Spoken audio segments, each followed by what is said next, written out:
A man in his early 30s walks into his billionaire grandfather's will reading and watches his family collect millions.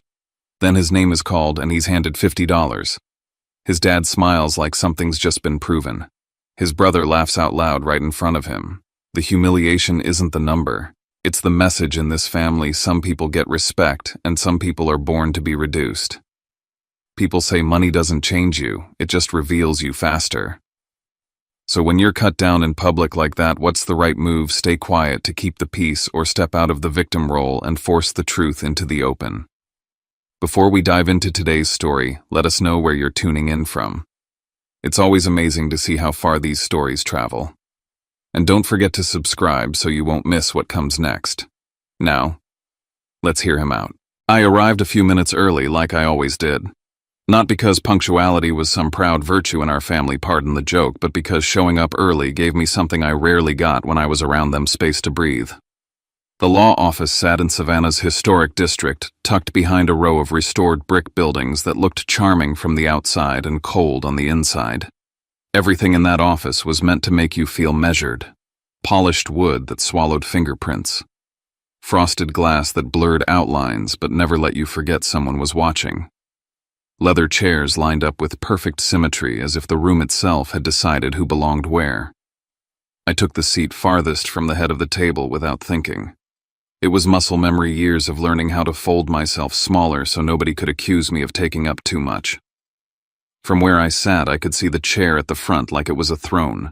That chair had always belonged to my father, even when he wasn't in it yet. I let my eyes travel the room the way my grandfather had taught me, not looking for drama, looking for truth. What was too new? What was too clean?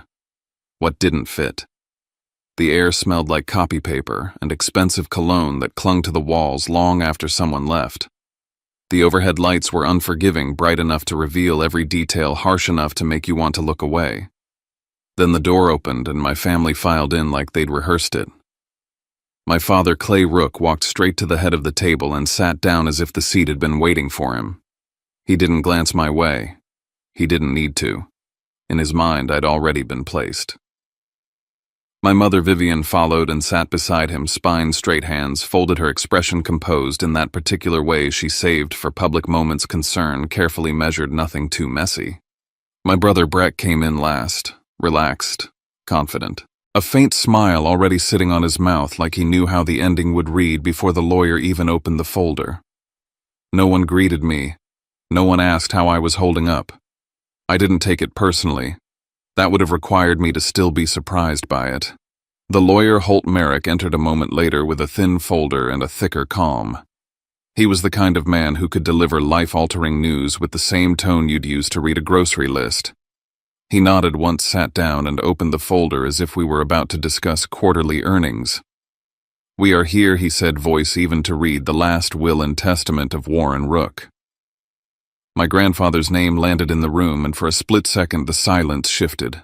Not softened, not warmed, just rearranged. Like the room acknowledged power, even after death. Holt cleared his throat, turned a page, and began. The first name was my father's.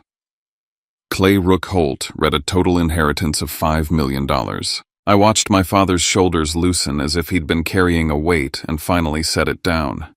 The satisfaction crossed his face for half a heartbeat, quick and controlled, then vanished behind a solemn nod. In public, my father never celebrated. He simply received what he believed was owed. Next came my mother. Vivian Rook Holt said $3 million. My mother exhaled slowly, like someone who'd been holding her breath through an entire exam. Her fingers found my father's hand beneath the table, and he let her hold it as if the gesture cost him nothing. Then my brother, Breck Rook Holt, read $2 million. Breck didn't even pretend. His smile widened. He leaned back in his chair, glanced in my direction, and raised his eyebrows like he was waiting to see whether I'd crack. I stared down at my hands.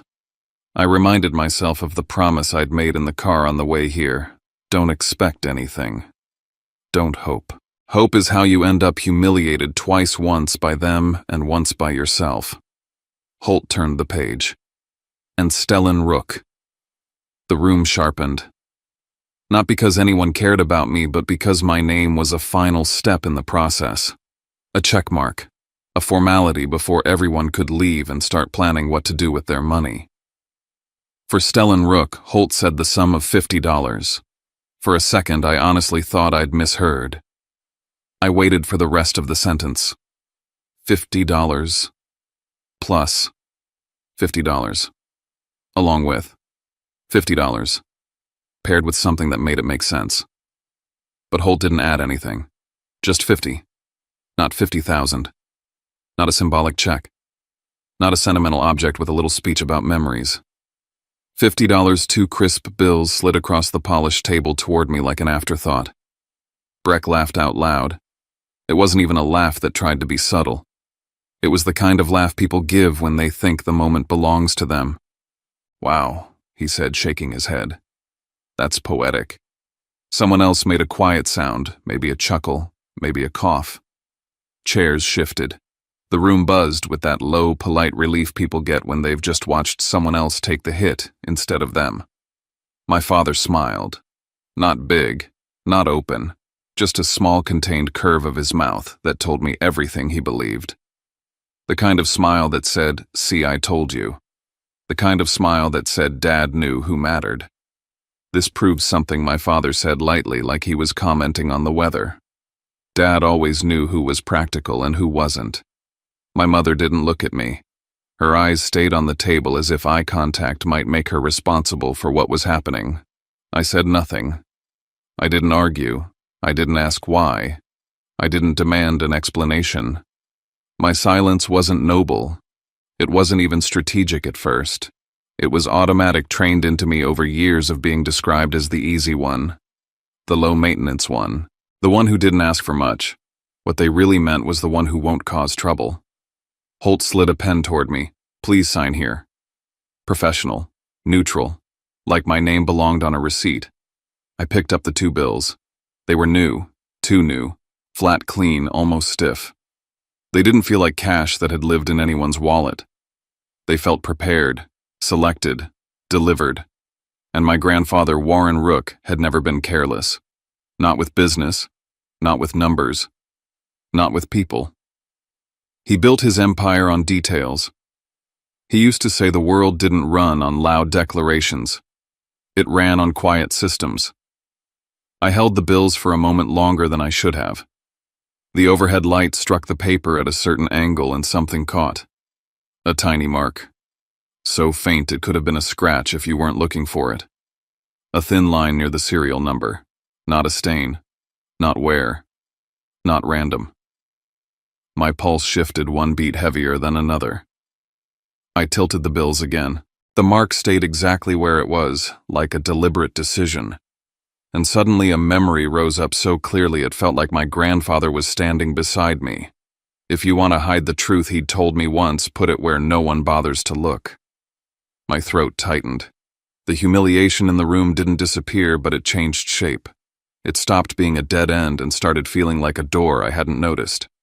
I folded the bills carefully, too carefully for something worth $50, and slid them into my wallet like they were evidence. "I think we're done here," I said quietly. No one stopped me. My father didn't look up. My mother stayed still. Breck laughed again behind me, lighter this time, like the moment had been successfully completed. I walked out of the law office into the late Savannah afternoon, the air heavy and warm against my face. The street outside was all brick and ironwork, and tourists drifting by with iced drinks, unaware that my family had just reduced me to 2 bills in a cold room upstairs. I got into my car in the parking garage beneath the building. I didn't start the engine. I just sat there with my hands on the steering wheel, staring through the windshield at nothing. $50. Most people would have shoved it into a pocket and tried to forget the feeling. Some people would have torn it up. Some people would have thrown it back at them. I didn't do any of those things. I took the bills out again. Grandpa Warren had taught me to look closer, not because it made you paranoid, because it made you hard to fool. I smoothed the money across my lap and angled it under the dim garage light. There it was again, 2 separate marks, one on each bill.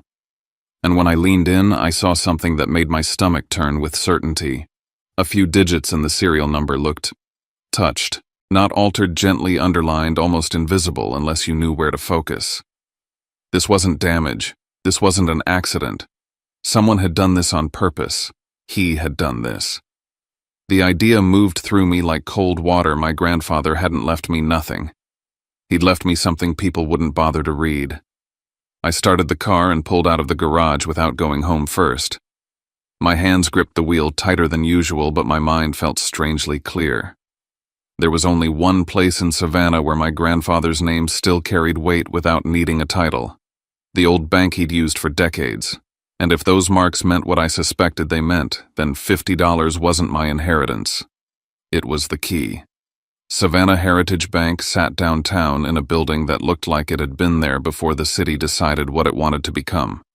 Tall ceilings, marble floors, brass details polished so often they looked new even when they weren't. Everything about the place told you the same thing: voices stay low here, and so do secrets. The moment I stepped inside, the air changed. Cooler, cleaner. The faint smell of paper and polish. People spoke softly at the counters, as if loudness itself would be considered suspicious. I approached the front desk and waited until the receptionist looked up. Her smile was practiced, pleasant, but distant. "I need to speak with the branch manager," I said, keeping my voice steady. "It's about my grandfather, Warren Rook." Her expression shifted, not into shock, not curiosity, something closer to recognition, like a name that came with instructions. "One moment, please," she said, already reaching for the phone. While she spoke in a low voice, I stood there and watched the lobby. A man in a suit sat with his hands clasped, eyes on the floor.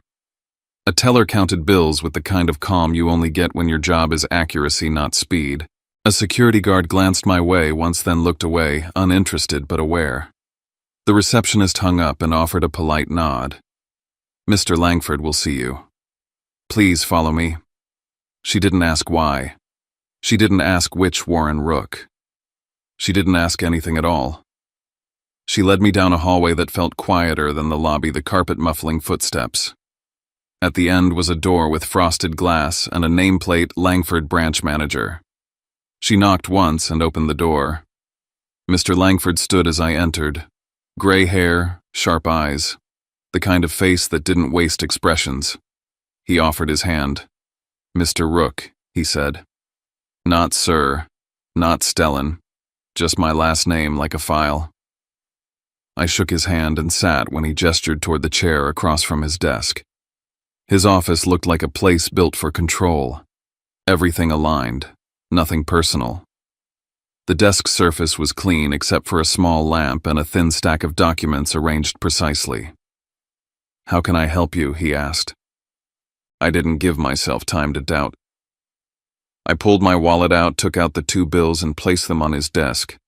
"These were left to me in my grandfather's will," I said. $50. And I think he marked them. For the first couple seconds, Mr. Langford's expression didn't change. He looked down at the money the way a professional might look at something a grieving person brought in because they needed the world to make sense. Polite, slightly indulgent. Then his eyes narrowed. He lifted the first bill, turned it slightly, brought it closer to the lamp. He checked the serial number. He tilted the paper. His gaze moved to the exact place where the tiny mark sat. And then he stopped moving. Not the way someone pauses to think. The way someone pauses because they've just seen something they didn't expect to see, something that changes the rules. The color drained from his face so quickly it startled me. "Where did you get these?" he asked, and his voice had changed. Lower. "Careful. You already know," I said. "From Warren Rook." He didn't answer right away. Instead, he stood up, walked to the office door and closed it.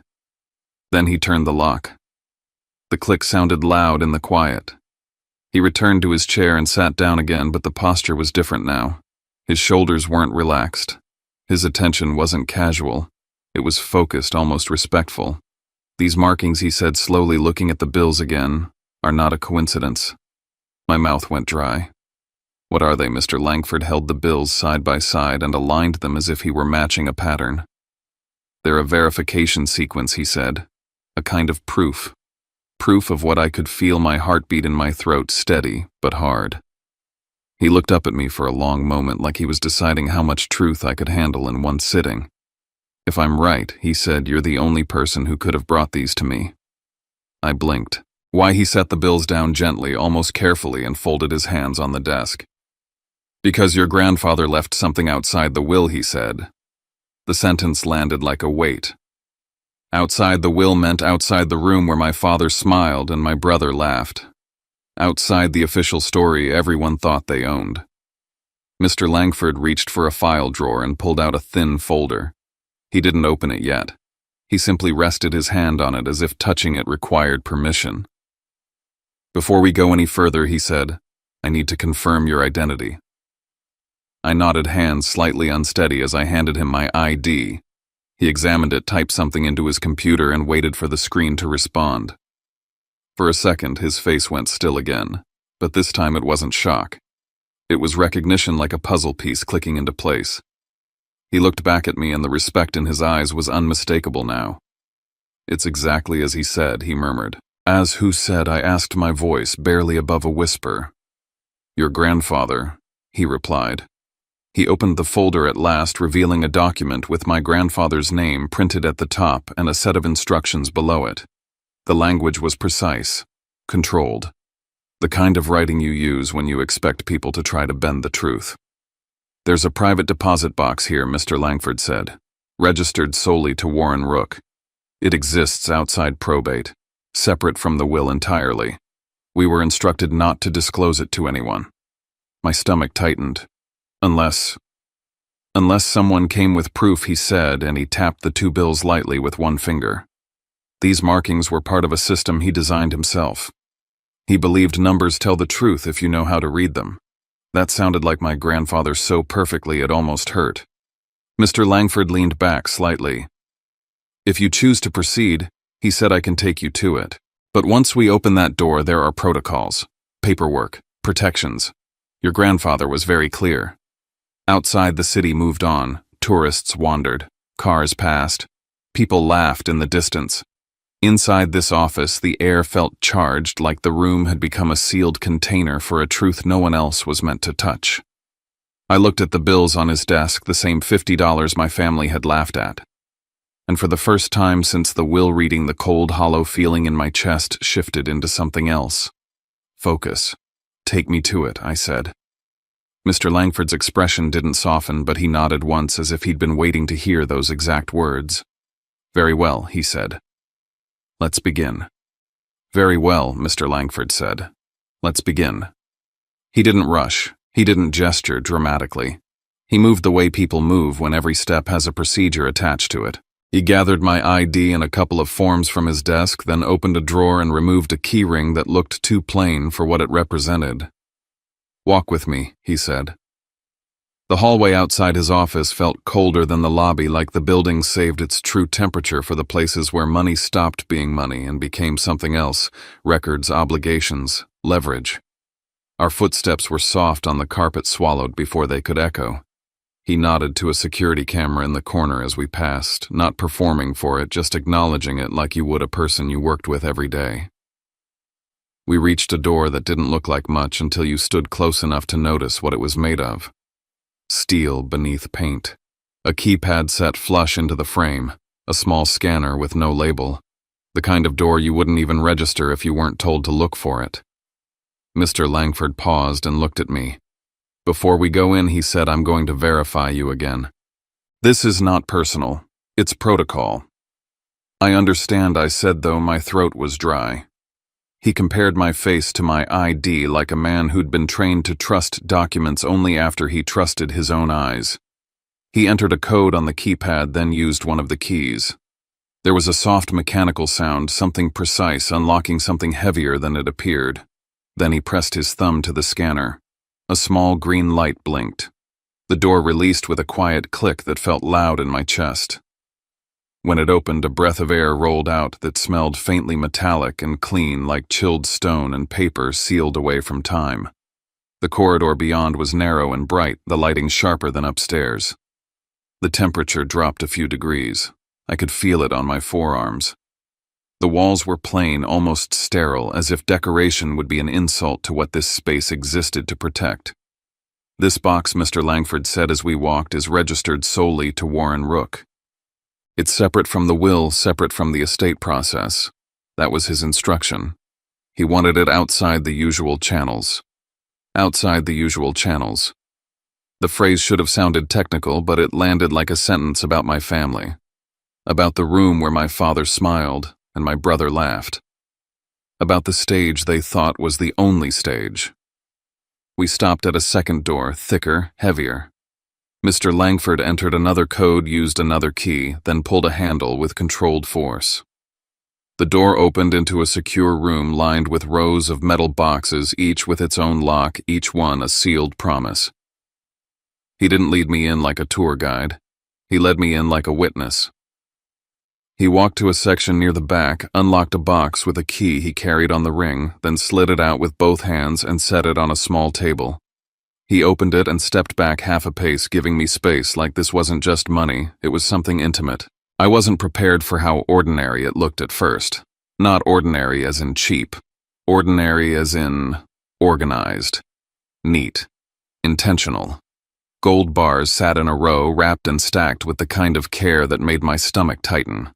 Next to them were folders thick, labeled clean. Names of companies I recognized from headlines. Investment documents, bonds, account statements, cleanly clipped and arranged. There were also envelopes, some sealed, some not, each one placed where it belonged, like my grandfather had packed this box the way he packed his life, with systems that didn't depend on anyone else. My first feeling wasn't joy. It wasn't even disbelief. It was the sick, quiet realization that he had seen farther than any of us, farther than the funeral, farther than the will reading, farther than the moment my father smiled. He'd built this to outlive every conversation we'd ever have about him. Mr. Langford watched me without staring. "This is," he said carefully, "approximately $32 million. I blinked like I'd misunderstood the unit of measurement. Conservatively, he added. My knees felt weak, not because I suddenly pictured mansions or cars, but because the number was so large it didn't feel like a gift, it felt like weight, like responsibility, like something that would change the way every person in my family looked at me if they ever found out. And then I saw it. On top of everything, above the gold, above the folders, was a plain cream envelope. No bank stamp, no official seal. Just my name written across the front in a familiar hand. Stellan. It hit me harder than the money. That handwriting was my grandfather's voice. Black coffee. Tight notes on yellow paper. The pause he used before he said something that mattered. My hands started to shake as I reached for it. Mr. Langford lifted a palm slightly, not stopping me, just marking the moment. "We were instructed," he said softly, "that no one opens that. Not ever. Not even us. Unless the person who came had proof." He nodded toward the 2 bills that were no longer in my wallet. They were in his possession, now logged and protected as part of whatever system my grandfather had built. I swallowed and sat down in the chair beside the table because my legs didn't trust themselves. I broke the seal. The paper inside was folded neatly, like he'd taken his time. Like he knew I would take mine. "My dear Stellan, if you're reading this, it means you saw what everyone else would have missed. That already tells me I was right." My vision blurred fast. I pressed my thumb to the edge of the page, willing myself to keep reading. "I gave you $50, not because that's what you deserved, but because I needed you to see the truth with your own eyes." I exhaled through my nose, shaky, almost angry at how cleanly he could cut through me even from beyond the grave. "Money doesn't change people, it just removes the mask faster." I could hear him saying it. Not like a slogan, like a diagnosis. "I wanted you to watch who smiled, who laughed, who stayed silent while you were diminished. Those reactions matter more than any speech at a funeral." My chest tightened. In the cold law office, my father's smile flashed in my mind. Breck's laugh. My mother's eyes on the table. The way the lawyer slid the bills to me like a receipt. "You were the only one who stayed when there was nothing to gain. You didn't ask. You didn't push. You didn't perform. That is why I trust you." Tears slid down my face before I could stop them. I didn't wipe them right away. I let them fall because nobody in that secure room was judging me for being human. The money in this box is not a reward. It is a responsibility. Protect yourself with it. Build a life that doesn't require you to beg for respect. And when they come, and they will remember this love that depends on money was never love to begin with. I read that line twice. My throat closed on the second pass. Then the last sentence written with the same steady hand. Don't make yourself small again. I sat there for a moment with the letter pressed against my chest as if I could feel his heartbeat through the paper. The cold room around me didn't feel cold anymore. It felt exact. Like everything was finally placed in the right order. Mr. Langford cleared his throat gently, giving me the space to come back to the present without yanking me out of it. Your grandfather also left legal instructions, he said. If you choose to proceed, we can establish protections immediately. A trust structure, private, shielded, controlled only by you. I looked up. He planned this. Mr. Langford nodded once. He was very specific. He reached into the box again and removed a set of documents separate from the investment folders. These weren't statements. They were instructions, typed, signed, dated. The language was sharp and plain, like my grandfather didn't trust poetic interpretations. Mr. Langford laid them on the table and pointed to the key areas as he spoke. An anonymous trust, he said. Assets transferred into it. Only you can authorize distributions. No one can touch it without your consent. It also includes protections against coercion against anyone pressuring you, cornering you, threatening you. My jaw tightened. My family. He didn't say yes. He didn't have to. There's also a clause addressing disputes, he continued. Your grandfather anticipated challenges. He built in safeguards to discourage them. Safeguards. Disincentives. My grandfather's way of saying I know what they are. I know what they'll do.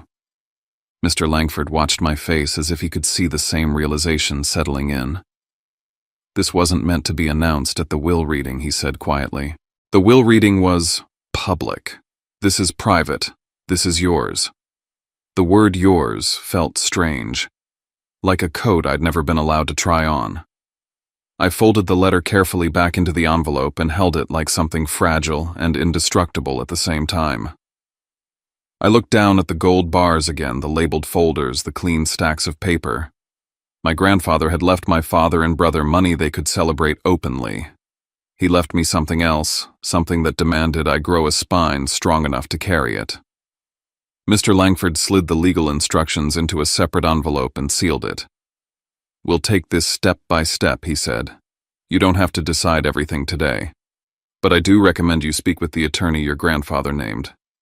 It would be wise. Wise. That was another word my family had never used about me. Easy. Sweet. Quiet. Those were my labels. I stood carefully still, unsteady, and took one last look at the box before Mr. Langford began to secure it again. I didn't ask to touch the gold. I didn't ask to count anything. The number wasn't what made my hands shake. It was the clarity. Back upstairs, as we walked toward his office, I felt as if I was carrying two different realities at once. The one my family knew Stellan with $50 and a silent face, and the one my grandfather had carved out for me Stellan with a key in his pocket and a door behind him that only he could open. By the time we reached Mr. Langford's office again, I understood something that made my stomach sink. If my grandfather planned this so carefully, then he also knew exactly what would happen when the wrong people caught the scent of it. I left the bank with the truth in my hands, and the consequences already moving toward me. Mr. Langford didn't let me walk out like a regular customer closing an account. He sat me down again, poured a glass of water I didn't touch, and pulled the two $50 bills from a sealed pouch, as if they were evidence in an investigation. He turned on a small device on the side of his desk, one of those tools designed to reveal what the naked eye misses. I know you've already shown me the marks, he said, voice measured. But your grandfather's system requires confirmation on our end. It's part of the chain. He laid the bills under the light, examined the serial numbers again, and entered them into his computer. I watched the cursor move across the screen. watched him cross-reference something that clearly existed long before I walked into the bank. The moment felt surreal. An hour ago, I was still the man who left a law office with 2 bills and a laugh behind him.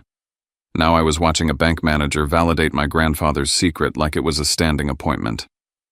Mr. Langford nodded to himself once. "Okay," he said. He printed something, signed it, and placed it in a file folder with my name on the tab. Then he looked at me with the same careful respect as earlier. "There's something else," he said. "When that box was accessed today, another step triggered automatically." My shoulders tensed. "What step?" "A notification," he replied. "Not to your family. Not to anyone listed in the will. A private alert to a legal contact your grandfather designated. It's already been sent." My pulse spiked. "Who?" He hesitated like names mattered in rooms like this, then answered. "Adair Keene." I didn't recognize it. "She's an estate and trust attorney," he added.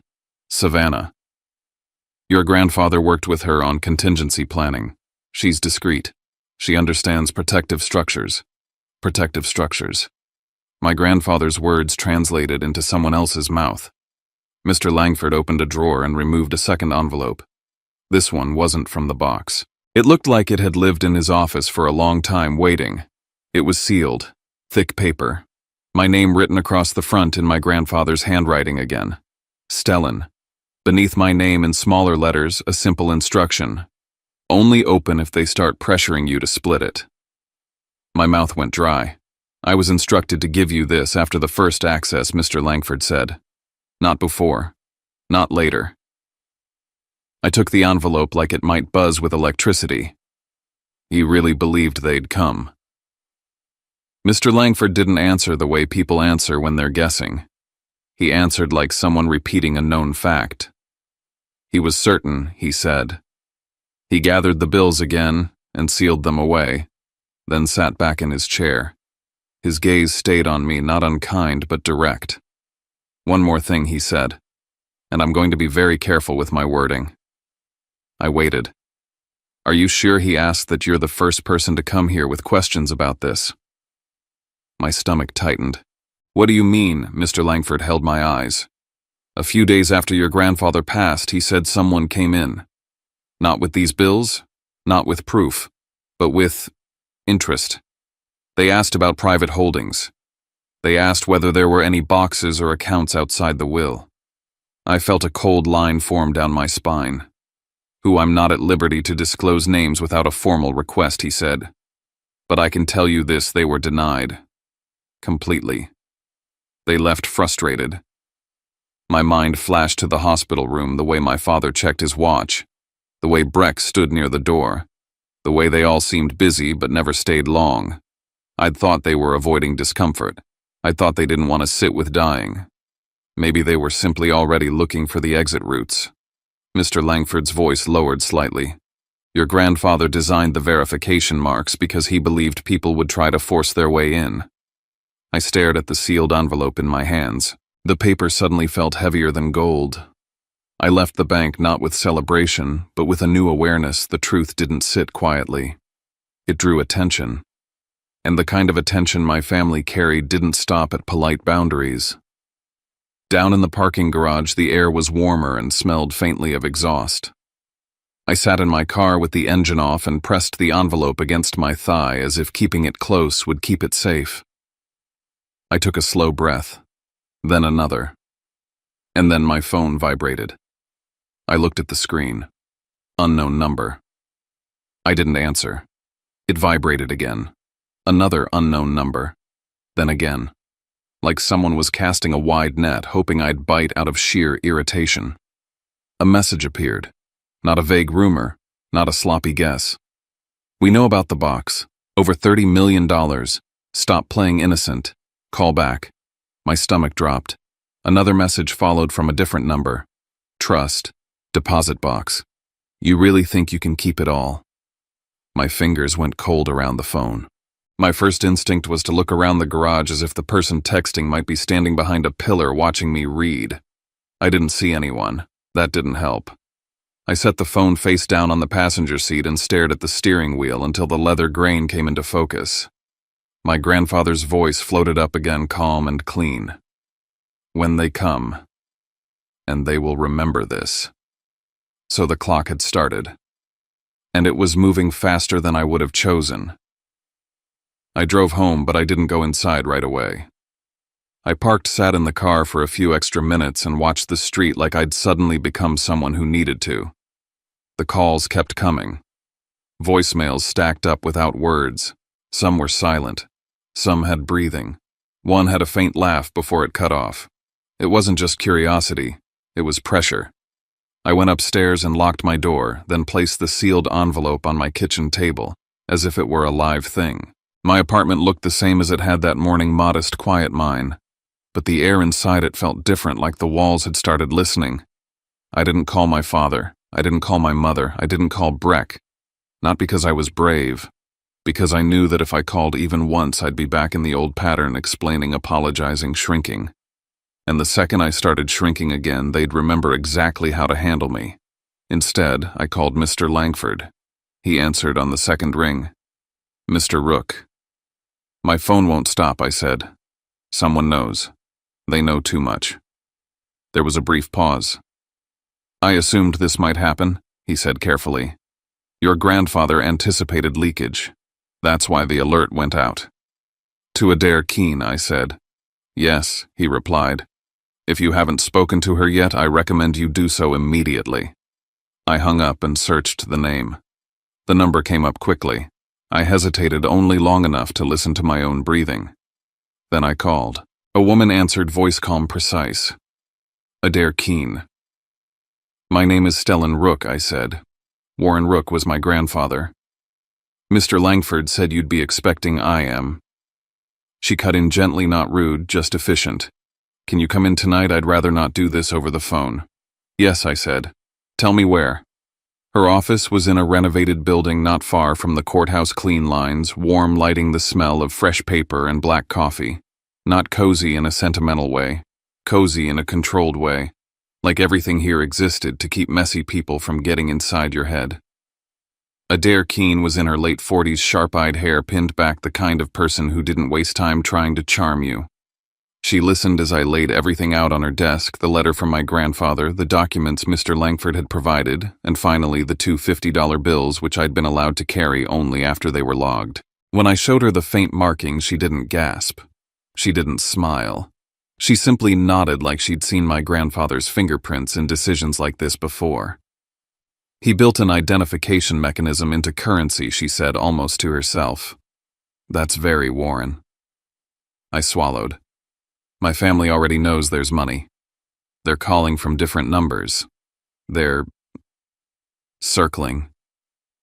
Adair didn't look surprised.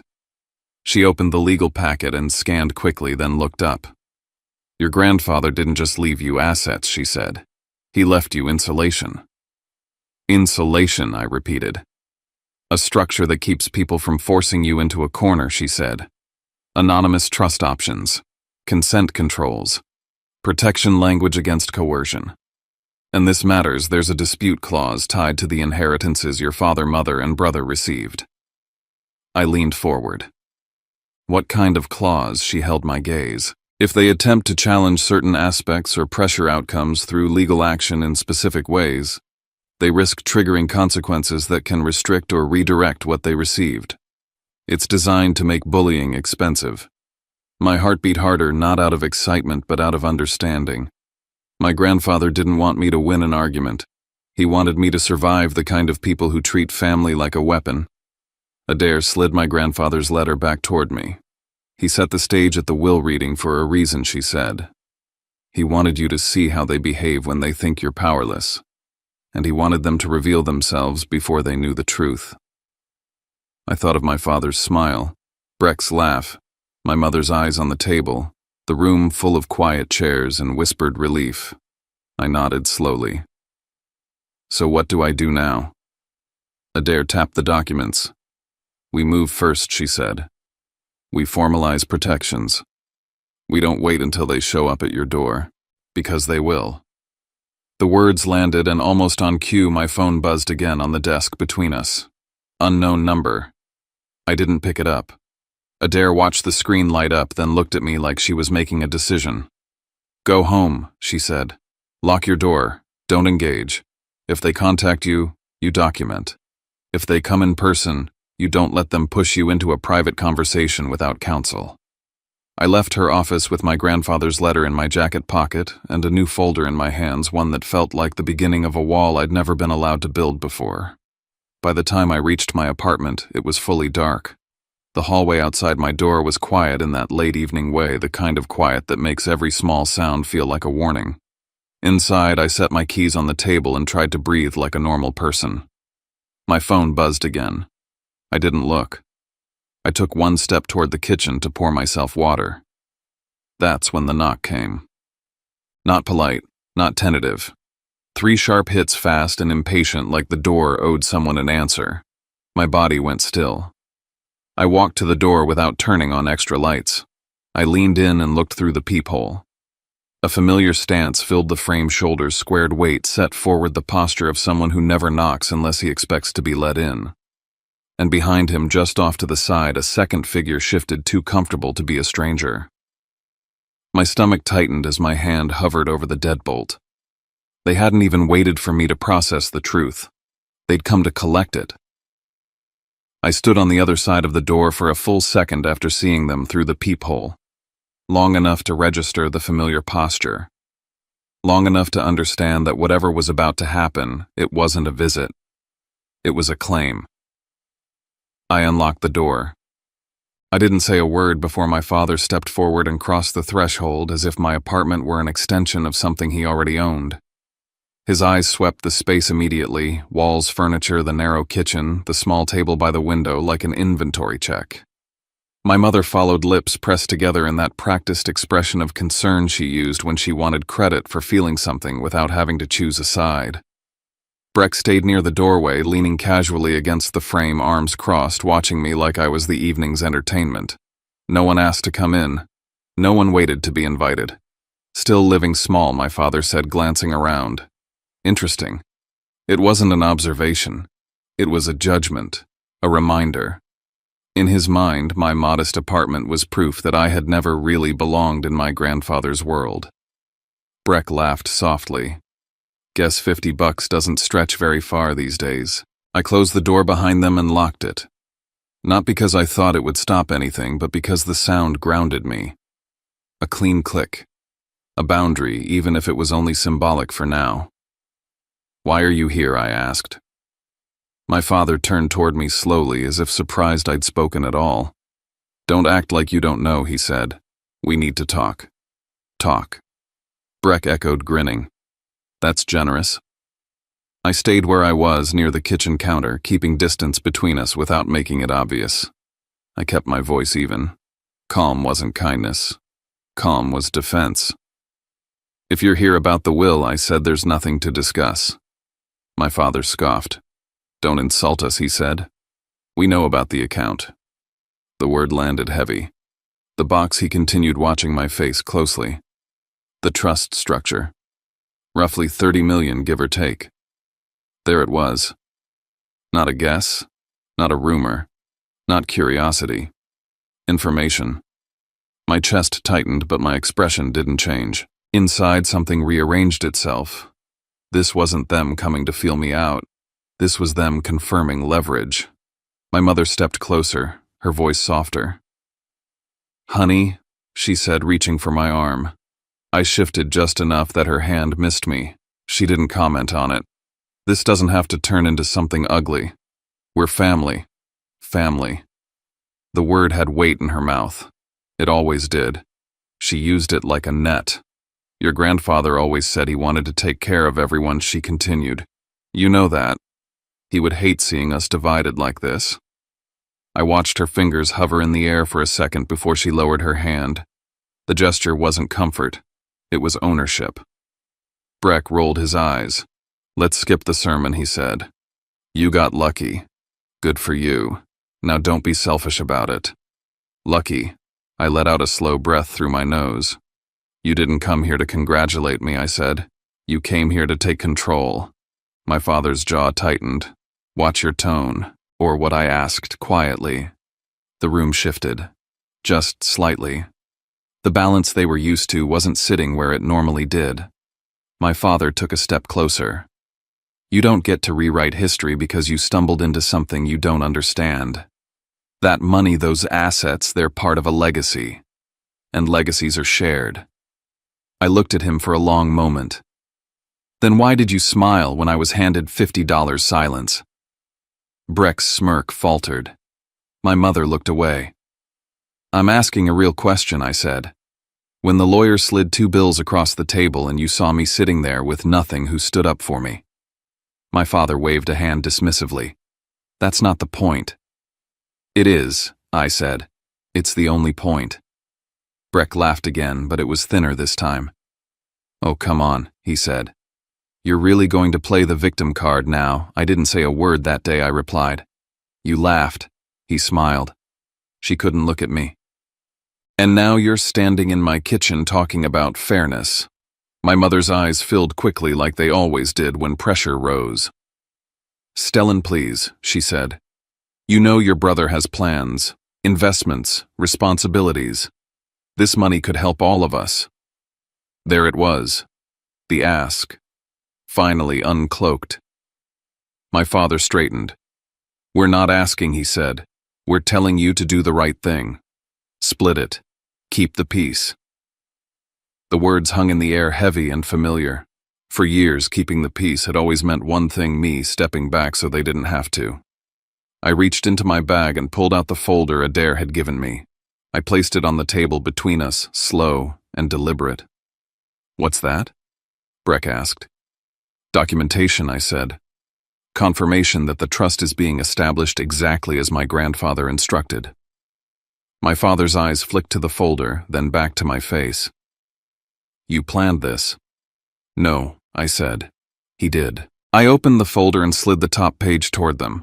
Not aggressively, not defensively, like I was placing a fact on the table and letting it speak for itself.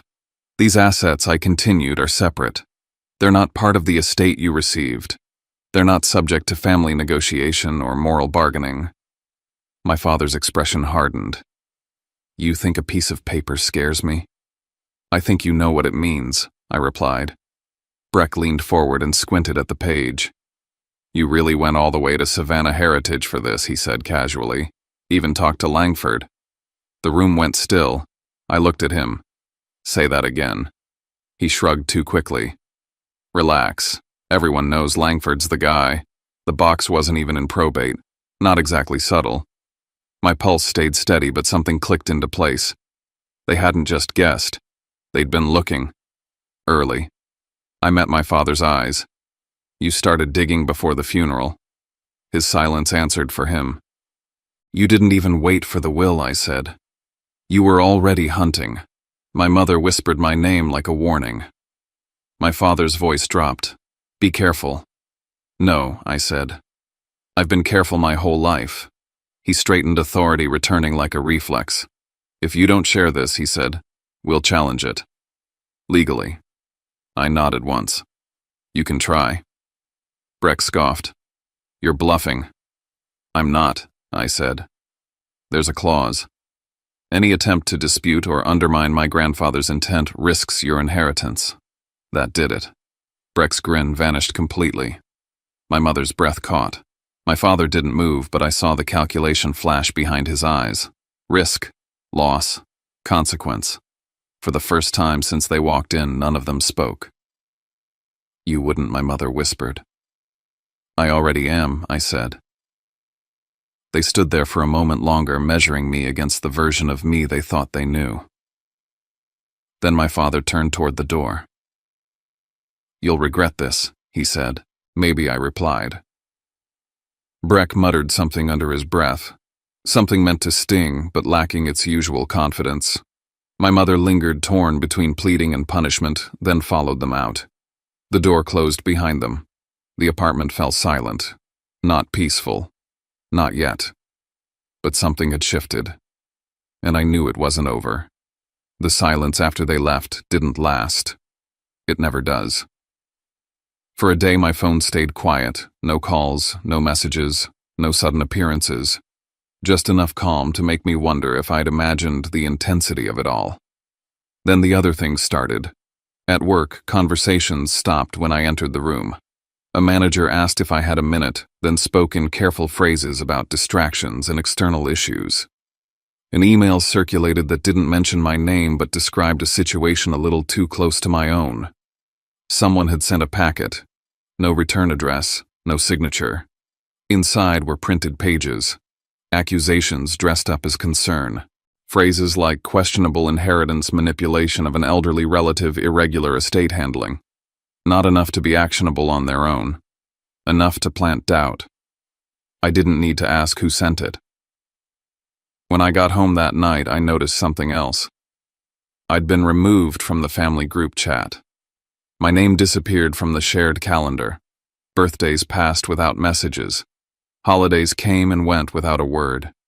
It was punishment, clean and quiet. I sat on my couch and stared at my phone longer than I should have, wondering if this was the cost of finally saying no. The next morning, I went back to Adair. She didn't look surprised when I laid the anonymous packet on her desk. She flipped through it quickly, expression sharpening. "This is escalation," she said. "Predictable." I pulled out the sealed envelope my grandfather had left, the one Mr. Langford told me to open only if they began pressuring me. My hands shook slightly as I placed it in front of her. "I think it's time," I said. She nodded. "Let's see what he prepared." Inside was a second layer of planning. Clear steps. Instructions on documenting harassment, on preserving messages, on responding without engaging. And then the part that made Adair sit back in her chair. "There's a behavioral clause here," she said slowly. "It ties the distribution of their inheritance to their conduct." "What does that mean?" I asked. "It means," she said, "that if they attempt to coerce, harass, defame, or pressure you into altering your decisions, their assets can be flagged for review or restriction." I exhaled, shaky. He really thought of everything. "He thought of them," she corrected gently. A day later, Adair called me with an update from the bank. There were signs of unauthorized access attempts. Not a breach, a person. Someone willing to bend rules for the right incentive, not the institution. A human weak point. That night I checked the hallway cameras in my building. I watched the footage from the evening my family showed up. They'd arrived early. They stood just out of frame for several minutes waiting. Watching. This hadn't been a conversation. It had been a coordinated move. I returned to Adair the next morning and told her I was ready. "Then we stop reacting," she said. "And we move." We finalized the trust, added protections, restricted access, documented everything, messages, voicemails, the packet at work, the footage from my building. That evening, I sat alone in my apartment with the two $50 bills laid out on the table. For the first time, I understood my grandfather's words completely. The truth lives where no one looks until someone decides to bring it into the light, and I was done hiding it. By the time the sun came up the next morning, I wasn't running on anger anymore. I was running on clarity. Adair had told me the truth, the way people like her always do, without drama, without comfort. The longer I waited, the more chances they'd have to build a story around me. A story where I was unstable, greedy, manipulative. Anything but what I actually was, a man who finally stopped shrinking. So I stopped treating this like a family argument and started treating it like what it had become: harassment, interference, and an attempt to force an outcome through pressure. Adair's office smelled like black coffee and fresh paper, and for the first time in weeks, that scent didn't feel sterile. It felt safe.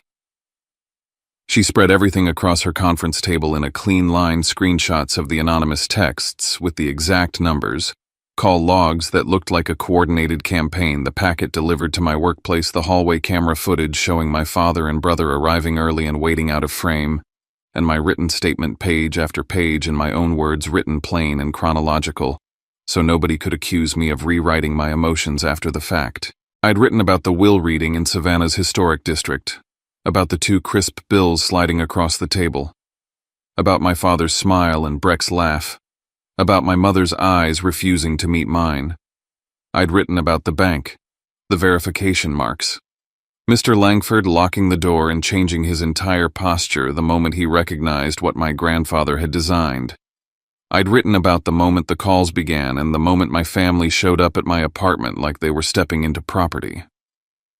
Adair read my statement once without interruption, then placed it back in front of me.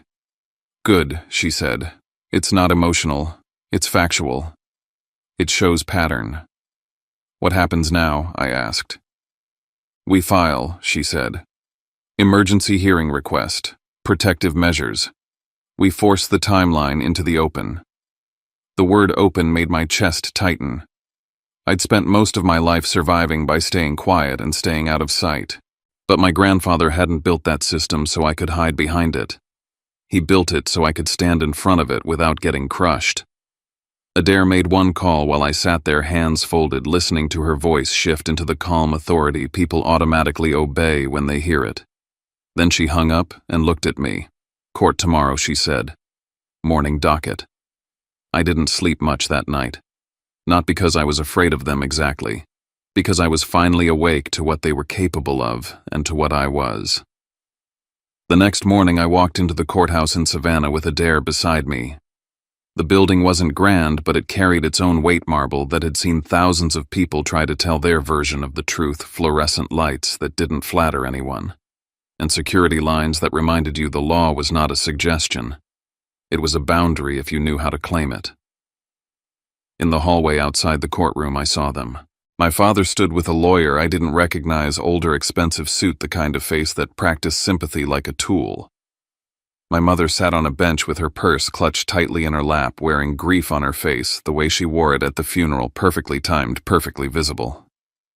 Breck leaned against the wall, jaw working, trying to look bored, trying to look above it all. My father's eyes cut to mine. For a second I saw the old version of him, certain, entitled, expecting me to fold just because he was watching. Then his gaze flicked to Adair and his mouth tightened. He didn't nod. He didn't pretend warmth. He simply watched, calculating. Adair didn't slow down. She didn't acknowledge them. She guided me to a chair near the courtroom door and lowered her voice. "Whatever they say in there," she murmured, "you stay steady. Let me do the arguing. You answer questions. Nothing extra." I nodded. The bailiff called us in. Inside, the room was smaller than I expected. Wood benches. A judge's bench raised just enough to make you feel the power difference. Flags in the corner. A court reporter hunched over a machine ready to translate every word into a record no one could later deny. My father's lawyer stood first. He opened with a soft voice and a concerned face, the way people do when they're about to weaponize care. "Your Honor," he said, "this is a grieving family in turmoil. My client's son is experiencing heightened agitation after receiving what he believes was an unfair share in a will. He is now attempting to Adair stood before he could build momentum. Objection to characterization," she said smoothly. "This is not a hearing about feelings or inheritance fairness. This is a hearing about documented harassment, coercive conduct, and interference following the discovery of assets held outside probate assets my client has legal authority over. We have evidence. We have timestamps. We have patterns." The judge's eyes shifted toward Adair. "Proceed," the judge said. Adair didn't raise her voice. She didn't need to. She laid the facts down like bricks. She presented the call logs first, multiple unknown numbers clustered in narrow windows repeating over days. Then the text messages that weren't rumors but precise figures and terms: deposit box trust 30 million. Then the anonymous packet delivered to my employer. Then the footage from my apartment building showing my father and brother arriving early and waiting like hunters who didn't want to knock until they were sure I was cornered. My father's lawyer tried to interrupt twice, but the judge held up a hand. Then Adair looked at me and nodded. "Mr. Rook," she said, "tell the court what happened at the will reading." My throat went tight, but I kept my voice level. "I sat at the far end of the table," I said. "That's where I always sit." My father took the head seat. My mother sat beside him. My brother came in last. No one spoke to me. The attorney read their inheritances, millions. When he read mine, it was $50. My father smiled. My brother laughed. My mother wouldn't look at me. I didn't say anything. I took the bills and left. My father's lawyer shifted, ready to pounce on the word, smiled like it was drama. But I kept going. 3 days after I confirmed something at my grandfather's bank, I continued. I began receiving messages and calls from unknown numbers. The messages contained details that weren't public and weren't guesses. Then my father, mother, and brother arrived at my apartment without asking and attempted to pressure me to give them control over assets they have no legal claim to. The judge leaned slightly forward. Did they threaten you? They threatened legal action, I said. They implied consequences if I didn't keep the peace. After that, I received a packet at work accusing me of wrongdoing anonymously, and I discovered they were waiting outside my door before they knocked. The room was quiet except for the court reporter's machine. Adair stood again and addressed the judge. Your Honor, there's another critical component, she said. We contacted Savannah Heritage Bank for confirmation regarding security concerns because the level of detail in these messages indicates unlawful access to protected information. My father's lawyer stiffened. Adair handed up a document. The judge read for a moment, then looked up. This states there was an attempted inquiry about a private deposit box shortly after the decedent's death, the judge said. Denied due to lack of verification. My stomach tightened as the words filled the room. My grandfather's prediction spoken out loud in a courtroom. Adair nodded. Yes, Your Honor. And it also states there were internal irregularities, unauthorized searches tied to the decedent's profile. My father's lawyer raised his hand, voice sharpening. Your Honor, my clients deny any improper. The judge lifted a hand. Counsel let her finish. Adair's gaze remained calm. The bank conducted an internal review, she said. They identified the individual responsible for the unauthorized lookups. His name is Caleb Drayton. My father went still. Not the subtle stillness of annoyance, the stillness of recognition. Adair continued. Mr. Drayton is a contract data specialist who had access to customer profile systems. The bank's counsel is prepared to attest that Mr. Drayton accessed information outside protocol and that the data he accessed aligns with the details that later appeared in messages and communications directed at my client. My father's lawyer tried to speak again, but the judge's eyes had moved to my father. Mr. Rook, the judge said, do you know this individual? My father's jaw clenched. I don't know what you're implying. Adair didn't blink. We're not implying, Your Honor. We're establishing a pathway. Mr. Drayton's records show contacts with a phone number registered to a business line associated with Mr. Clay Rook's office. That was the moment the air changed. Breck's posture shifted. My mother's eyes widened. My father's face tightened like a mask being pulled too hard. My father's lawyer turned toward him, whispering something, but my father stared straight ahead, refusing to look at anyone. Adair didn't press for a confession. She didn't need to. The evidence was the pressure. The pressure was the point. Then Adair reached for the final piece. Your Honor, she said my client's grandfather included a behavioral condition tied to the inheritances distributed through the will. The intent was to protect my client from coercion and harassment.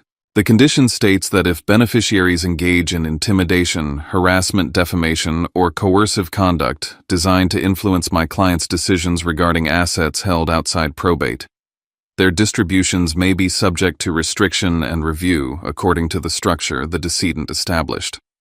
My father's lawyer jumped up. That's not... The judge held up a hand again. Is this condition documented? The judge asked. Adair handed up the relevant pages, signed and dated, and referenced the mechanism that allowed enforcement through the trust structure and the estate plan. The judge read, then read again. When the judge looked up, my father finally moved just a fraction. His mouth opened like he wanted to speak, but nothing came out. For the first time since the will reading, I watched my father realize that the rules were written by the one man he couldn't bully anymore. The judge spoke evenly. Based on the evidence presented, the judge said this court will issue interim protective measures. No direct contact with Mr. Stellan Rook. All communication if necessary through counsel. Any further harassment or interference will carry consequences. Additionally, the documentation regarding the behavioral condition and the bank's internal findings will be preserved in the record. I didn't feel victorious. I felt something quieter, like a door had closed behind me, not to trap me, but to keep them from dragging me backward. Outside the courtroom, the hallway was crowded with people who had their own crises, their own stories. We stepped into it, and the noise rushed in. Footsteps, murmured conversations, the squeak of shoes on tile. My father moved toward me immediately, anger breaking through his restraint. "This is insane," he hissed. "You're humiliating your mother. You're destroying this family." Adair stepped between us so fast it almost startled me. "Mr. Rook," she said clearly, loud enough that nearby heads turned, "you are not to approach him. The court's instructions are explicit." My father stopped, chest rising and falling, eyes burning. He looked like a man standing outside a locked door, furious that it wouldn't open just because he demanded it. Breck scoffed, trying to salvage confidence. "Congrats," he muttered. "You got your little show." I turned my head toward him. "You weren't laughing at the will reading because it was funny," I said quietly. "You were laughing because you thought it proved I'd always be beneath you." His lips curled. "You want the truth," he said. "We knew there was something. Nobody leaves $50 unless they're signaling something. Dad said the bank would have it, we just didn't know you'd figure it out first." Adair's eyes snapped to him. "Thank you," she said, voice flat. Breck blinked. "What you just confirmed intent," Adair replied and walked me forward without waiting for another word. My mother stood at the edge of the hallway, tears on her cheeks. "Stellan," she whispered, voice trembling. "Please. We can still fix this." I looked at her. I wanted to believe her. I really did. But I couldn't ignore the simplest truth: she didn't come to my apartment to ask if I was okay. She came when there was money in the air. "I'm not fixing this," I said softly. "I'm ending it." We walked out into the bright Savannah morning. The sunlight felt almost wrong after the courthouse lights. Adair guided me to her car, and as I got in, my phone buzzed. A message from my father. One line. "This isn't over." I stared at the screen for a second, then placed the phone face down. For the first time, his words didn't land like a threat. They landed like a confession of how little power he had left. A week later, I sat in Adair's office with a pen in my hand, staring at the line where my signature would go. It was a simple thing, ink on paper, but I could feel the difference in my body. I used to sign documents to end discomfort, to make a conversation stop, to avoid conflict, to get out of rooms where my voice didn't matter. This time I was signing to protect myself. Adair slid the final trust documents across the desk. "This locks it," she said. "Anonymous structure, strict access controls, and a clear pathway for enforcement if anyone attempts coercion again. Communication through counsel only, no exceptions." I nodded and signed. My name looked the same as it always had, but it felt different. It felt like it belonged to someone who wouldn't be moved by a smile, a laugh, or a tear. When I finished, Adair gathered the pages, clipped them neatly, and placed them into a file. "You did what your grandfather wanted you to do," she said. "You stood up without turning into what they tried to paint you as." I didn't respond right away. I wasn't sure I believed I'd done anything heroic. I'd simply done what I had to do to breathe. On my way out, Adair handed me an envelope. "This came in from the bank," she said. "Final summary, and something else." At home, I opened it at my kitchen table. The bank's letter was direct. It confirmed the internal investigation findings, confirmed that Caleb Drayton's access was unauthorized, confirmed disciplinary action, and noted that records had been preserved. It didn't say my father's name, but it didn't need to. The pathway had been documented. The timeline was now a matter of record, not rumor. Underneath the bank's letter was a smaller note from Mr. Langford. Short, precise. "Mr. Rook, your grandfather anticipated human weakness. He told us to expect pressure. I'm sorry you experienced it. The bank has taken action. You are secure." Beneath that, a final line in Mr. Langford's careful handwriting. "He would be proud you didn't flinch." I stared at that sentence until my eyes stung. Then my phone buzzed again. My mother. A long message. Soft words. Vague regret. a request to talk like a family, a reminder of how hard this has been for everyone. A minute later, my father sent another message, shorter, colder. "We can handle this privately. Call me." Breck didn't write at all. His silence was its own kind of message. I didn't reply to any of them, not because I was punishing them, because I'd finally learned the difference between conversation and control. If they wanted access to me, they could go through the one place they hated losing to the law. 2 days later, I drove out to my grandfather's old house. Not the one the family posed in front of when there were cameras, but the one he actually lived in, the place that smelled like old books and polished wood and black coffee that had cooled in a mug while he thought through numbers. The river sat nearby, steady and indifferent. Savannah always had that quality, the feeling that time moved whether you begged it to stop or not. Inside, everything was exactly where I remembered it. The chair by the window, the desk with the tight handwriting columns of numbers like a private language, the faint creak in the floorboard near the hallway that my grandfather used to avoid without thinking. I walked to the chair and sat down slowly. For a long time, I didn't do anything.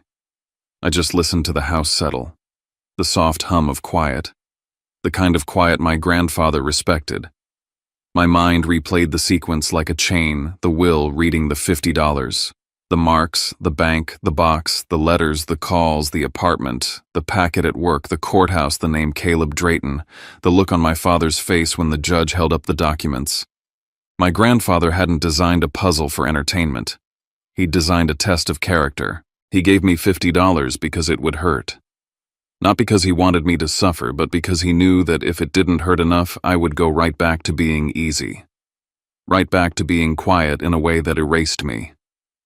Right back to accepting humiliation as the cost of belonging.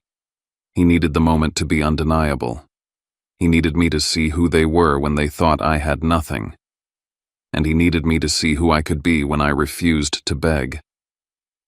I opened the drawer of his desk and found a small envelope tucked beneath a stack of yellowed notes. My breath caught when I saw my name. Stellan. It wasn't dramatic. It wasn't a reveal meant for anyone else. It was a final kindness hidden where only I would bother to look. Inside was one page folded once. "If you found this, it means you came here when the noise got loud."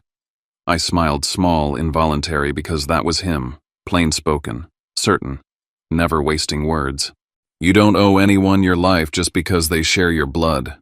You don't owe anyone your silence just because they call it peace. He had underlined the last word lightly, like he did in his notes when something mattered. Peace isn't the absence of conflict, it's the presence of boundaries. My throat tightened. I read the next line slowly. Keep your life simple on the outside. Keep it strong on the inside. Let the law handle what your heart can't fix. And don't confuse guilt with love. At the bottom, he'd written one final sentence in the same steady hand. When you stop asking permission to exist, you become impossible to control. I held the paper against my palm for a moment, then folded it back and placed it carefully in my jacket pocket. When I left the house, I didn't feel high. I didn't feel triumphant. I felt settled. Back in my apartment, life didn't transform into a movie ending. My job was still my job. My mornings still started with coffee. The world still moved. But something inside me had been rewired. I kept the trust quiet. I didn't buy a bigger place. I didn't post anything online. I didn't let money become a new kind of noise. I built a plan with a dare that honored my grandfather's spirit, steady investments, long-term security, privacy.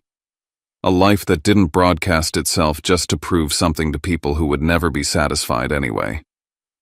My father tried a few more times. His messages shifted from threats to bargaining. My mother's messages shifted from pleading to wounded silence. Breck eventually sent one line that tried to sound casual. "So you're really going to do this forever?" I never answered. Instead, I kept a file. I kept dates. I kept evidence. And I kept my boundaries so clean they couldn't pretend they didn't see them. One night, I took the two $50 bills out and laid them on my table the way I did in the parking garage under the law office. Under a lamp, the marks were still there, faint and deliberate. I didn't see them as humiliation anymore. I saw them as the moment my life changed direction. My grandfather didn't leave me $50. He left me sight. He left me a way to understand what silence had been doing to me all those years, how it had protected me, yes, but also how it had made me disappear for other people's comfort. Now silence meant something else. It wasn't the place where I vanished. It was the place where I belonged to myself. I folded the bills carefully and put them away, not as money, but as proof of the day I stopped being easy to handle. And for the first time in my life, I went to sleep without waiting for anyone's permission to be at peace. Stories like Stellan's don't end with a courtroom door closing. They end in the quieter places when a person finally stops shrinking and discovers that peace isn't something you win, it's something you protect. We can hold compassion without excusing harm. We can tell the truth without turning it into revenge. And sometimes the bravest thing is simply choosing boundaries even when it feels lonely at first, and letting time prove what love really was. Maybe that's the real takeaway for all of us. When people only reach for you when there's something to take, it's okay to step back. We don't have to punish anyone to move on. We just have to stop offering ourselves up as the price of keeping the peace. If you felt something in this confession, you're not alone. If you'd like to keep listening with us, more stories, more hard truths, more gentle reminders that we can start over, subscribe and stay close. It's less about a button, more about joining a space where people are allowed to heal out loud. And if you want to leave a few words in the comments where you're listening from, or the moment that hit you the most. Thanks for being here with us. Take care of yourself, and I'll see you in the next story.